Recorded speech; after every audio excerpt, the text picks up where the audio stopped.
और जो व्यक्ति सुख को भी चाह रहा है तो सुख तो संसार में भी उसको दिखाई देगा,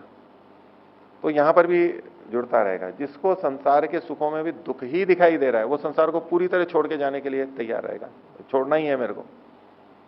इसलिए वो जल्दी चला जाता है। और जिसको अभी यहां भी सुख दिखाई दे रहा है, क्योंकि उसको सुख भी चाहिए तो सुख तो यहां पर भी मिलता है, सुख की सत्ता तो है, लेकिन सुख दुख से मिश्रित है।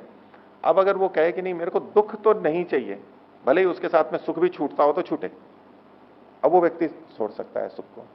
लेकिन जिसको सुख भी चाहिए और दुख भी नहीं चाहिए, लेकिन तो सुख के पाने में फिर थोड़ा दुख भी होता है, बोले जी ये तो संसार में रहना है तो ये दुख तो सहने ही पड़ेंगे,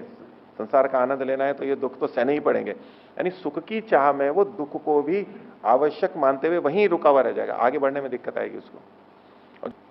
और जो केवल दुख की निवृत्ति में है तो वो सुख की तरफ प्रवृत्ति नहीं होगा, उसको लगेगा कि नहीं सुख और दुख दोनों हैं तो उसको तो क्या प्रयोजन है, दुख नहीं मिलना चाहिए मेरे को, इसलिए सुख को भी छोड़ देगा। जिसके लिए उदाहरण दिया जाता है कि मिठाई में अगर जहर हो, वो कहे कि जहर होगा तो होगा, देखी जाएगी, लेकिन खा तो लें इसको, मिठाई को तो खा लें। अब वो दुख को नहीं देख रहा है, लेकिन जिसको है कि नहीं मेरे को दुख नहीं चाहिए, वो सुख को भी छोड़ देगा, वो यहां नहीं रुकेगा, वो तीव्रता से जाएगा, इसलिए उसकी पात्रता अधिक होती है जो केवल दुख की निवृत्ति के लिए प्रयत्नशील होता है। ये